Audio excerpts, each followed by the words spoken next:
Hey guys, what's going on, man? It's Arsenal versus Dundalk, and out of all the teams that we face in the Europa Cup, this is the one that I would call a pub team.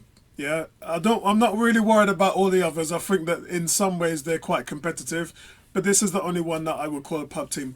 And now's the right time for Arteta to bring in players like Aziz, Ben Cottrell, and maybe give some more time to Smith Rowe and Balogun. Now, I think here you're probably going to see a team where I would go with Ruinson, I would go with Cedric Soares, I'd go with Klasnach, and I'd go in the middle with Chambers and Pablo Mari. In the midfield, I would like to see, I'm not sure about El Nene, because for me El Nene has to play against Burnley, but it really depends what you want to go with him. So I'd like to see Ceballos and Maitland-Niles in the midfield, and I would preferably go with Willock. Not so sure about Smith Rowe. I think I'll let Smith Rowe sort of come on and play in the second half. But up front, I go with Pepe, I go with Nelson, and I go with Nketiah. That would be my first 11. I think overall, we would really like to see, after about 60 minutes or so, for them to bring on a lot of the guys in the academy. As I said, Ben Cottrell, Aziz, Balogun. But Smith Rowe, I think for me, Smith Rowe, as I said, he was that guy who was supposed to replace Ramsey. He was that guy who runs late into the box. He gives you assists, he gives you goals, so much creativity, and that's what the team's really lacking.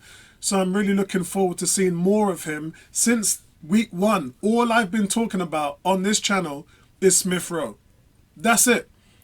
But I guess you can see how tough it is to break into the first team. Because when you have guys who are already playing in the Europa, you know, like Eddie Nketiah and Reece Nelson, very rarely have those two even started. In fact, none of those two have started in the league. Willock has started 2 games and deservedly so. But when you look at the fact that Pepe's only started 2 games in the league. Yeah? So the guys in Europa are not really getting the time. And that's part of the problem. Because when you look at someone like Cedric Soares should be playing. There's no doubt about it. He should be playing. What's going on with Bellerin right now in the first team? He should have came in about 2 or 3 matches ago.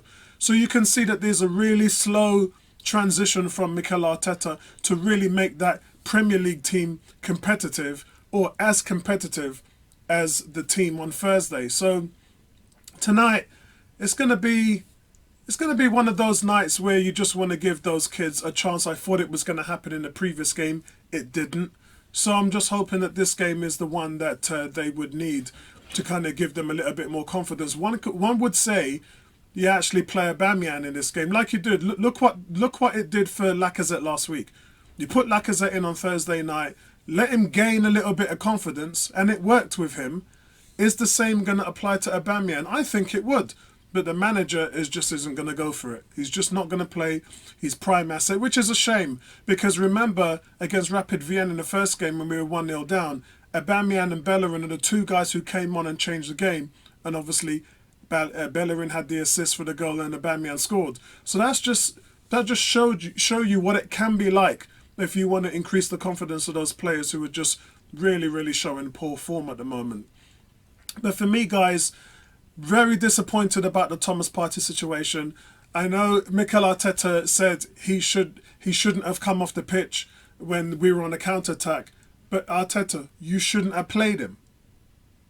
Let's take it back a notch. You shouldn't have played him.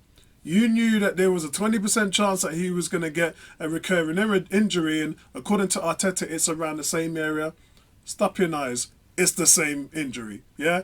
Let's not try and paper over anything here. Let's not get it twisted. It's the same injury. You know it. We know it.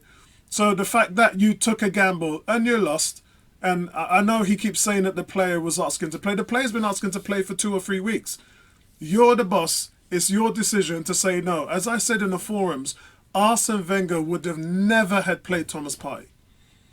Even if there was a 10% chance of him... Look, he's left out Thierry Henry before in the past, and in big games too.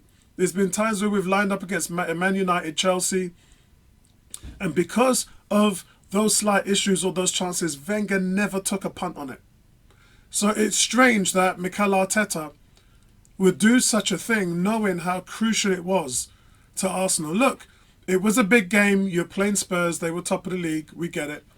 But these string of games now that we're coming up to are even more important.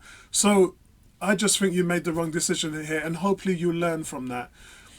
We've been told that Partey is going to be a matter of weeks, that he'll miss 2 or 3 games. I would be surprised if you actually don't see him until next year. Yeah, I would be surprised if he showed up in the Christmas period. So that's it, guys. I think it's going to be a pretty run-of-the-mill game. You can join us for live match commentary today against Dundalk. And hopefully I'll see all of you guys there. See you in the next one. Peace out.